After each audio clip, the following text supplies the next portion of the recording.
After a disappointing season, the Cowboys now have the 12th pick in the draft, and Mel Kiper and Field Yates' latest mock, they have Dallas selecting Matthew Golden, a wide receiver from Texas, but Jerry Jones might be interested in Ashton Jeanty. Jerry recently met with the running back, and here's what went down. When I came in the room, he was holding this like championship belt and just looking at it. And I was like, where's this gonna go? What kind of belt was it? From what? It was from I guess a boxing championship that they had at the stadium some years ago. Okay, weird. Yeah. Why is he holding that? I don't know. Maybe he thinks I could be a champ or something. So hold up. So let me get this straight. You know where this is going. An elite college football player, Heisman Trophy candidate from the running back's position, runs into the owner of the Dallas Cowboys, Mr. Jerry Jones, my buddy. And the football owner is with the football player who happens to be a running back, and you had Rico Dowdle that you couldn't keep. He leaves for a 1-year, $6 million offer. You got Javonte Williams from Denver that you got him in Dallas for half the price. And your pitch, your encouragement is to show this man a championship belt. Is that what he said? He said boxing. What he said. Did he say boxing? He said boxing. That's what he said. He said that's what he said. Yeah, that's what he said. No. That's what he said. Boxing. Maybe be a belt. Lombardi. I mean, So I guess on the football field, on the field, he could go right, a left hook or a right cross. That's what he's going to do now. That's what's going to win you football games. Yeah, well, to me, it sounds like a little bit of a metaphor, and I don't think Ashton Jeanty. No, hold on. I don't think Ashton Jeanty is going to be there for Dallas anyways. He's top 10. He's going to the Vegas Raiders, in my opinion. But yeah, this is an interesting tactic to have a guy come in, into your office and you got a belt around your shoulder. So. And you would think you would want to talk about championships since you haven't seen one since 1995. There it is. I was waiting for that this whole time. Yeah, Stephen A. Championship of the headlines. Come on. You got to admit they got that belt. Yes, true. That's true. Yeah. They're very talking popular. about them. They sell popularity. Yeah. They do. No doubt. They do. Absolutely. He said, draft the guy they can't tackle. Mina, what do you think about Jeanty? Where do you think he should go?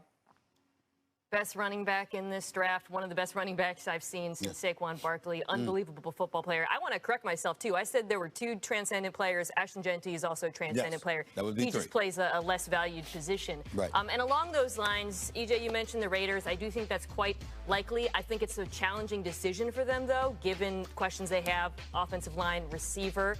Chicago is a destination I really like. They put a lot of money into improving their offensive line, the interior, this offseason. I think Ashton Jeanty is the kind of back where if you add him to a decent offensive line, your run game just takes off.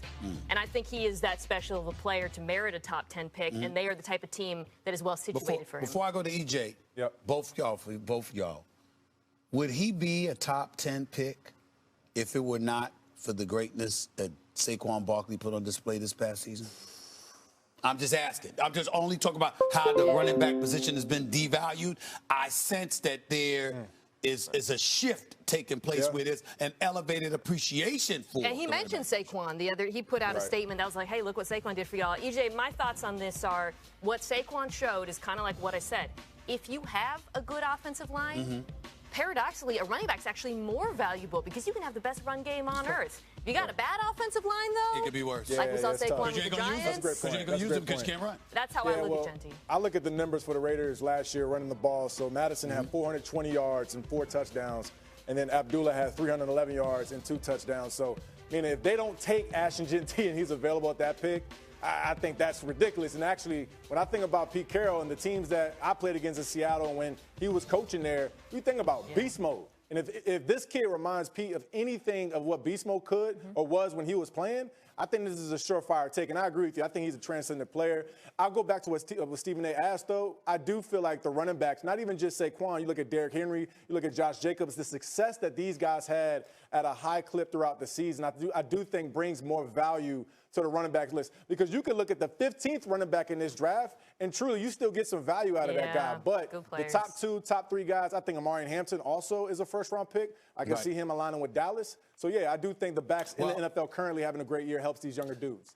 I agree with you. That's why I asked the question. I just think it's a waste of time if you either the two situations. A, if you don't have a good offensive line, or B, you're not committed to prioritizing having a good offensive line. Then don't even think about a running back, because all that's going to it's a waste of time. Well, let me ask you this, though. Who's to say the line could get better into next year's draft? Maybe this year it's in progress. Again, this is the first year where Pete Carroll's back, and you just re-signed Geno Smith to an extension. I think it was an extra 2-year deal or something like that. So he's going to be there for a while. He's going to be their guy. So to me, this makes sense, because we don't know if the running backs are going to be as strong in next year's class. I prefer taking Jeanty right now. You have him for the next 8 to 10 years, as long as he can stay healthy, and you can build the offensive line in the future. Fair enough. He ain't going to stay healthy. He ain't got no line. He ain't going to stay healthy. He ain't got no line. We'll see. DJ, you mentioned beast mode. You know, after this quick break, I have some film of one Mina Kimes going beast mode. Stephen A. Yep. Get ready for it. 7 days till the draft. So let's take a look at some notable 7th overall picks in recent years. J.C. Latham was 7th last year. Penei Sewell, obviously one of the great players in the NFL, went 7. How about Josh Allen was the 7th overall pick in Buffalo in 2018. And so teams are dreaming of getting players like those at number 7. Let's do some draft day dreams with Mike Tannenbaum, our general manager. 7 days away, let's do the 7th pick, which is the New York Jets. Mike T, what is their dream pick at number 7? Armand Membu, offensive tackle, Missouri. As you can see here, Greedy, he plays on the right side. They got a great left tackle last year in Olu Fashanu, Aaron Glenn, Daramuji. They've added tough, smart players so far. He fits in perfectly. And boy, would it be great, Greeny, as a Jet fan, to know that you have bookend tackles for the next decade. He had an enormous performance at the Combine that I think really boosted his stock substantially. So that's their dream at number 7. How about the Chicago Bears? What would be their dream pick at 10?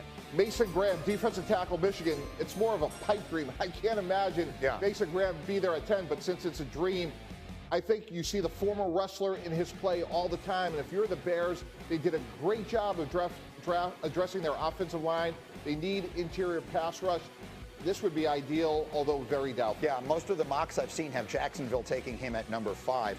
And then finally, Mike T, the Rams are down there at 26. What would be their dream pick? Jackson Dart, quarterback, Ole Miss. We just heard EJ talk about how good he is. Matt Stafford, the last couple of years, has been year to year with the Rams, a very smart, proactive organization. Knowing Stafford's much closer to the end, Greeny, go get your quarterback of the future. Let him sit for a year. Let him get coached by Sean McVay. Adam alluded to the development of Bo Nix with Sean Payton. I think this is a great pick for the Rams for the next decade. Shefty, 26 feels to me like a really interesting spot, because I could see the Rams choosing their quarterback of the future, or I could see them trading out of that spot if there's a team that wants to come up and get theirs. Yeah, I don't see the Rams going quarterback in round 1. I could see them visiting quarterback at some point in the draft, but again, this is about value, and my sense is there'll be some teams there that think that they're better off waiting on a quarterback rather than opting for one, thus the lower expectation of quarterbacks picked in round 1 that we discussed in the previous segment. And quickly, as we have a special guest waiting for us, you also said to me earlier this morning that if there are teams that want to move up to the back end of round 1, you think there will be no shortage of opportunity.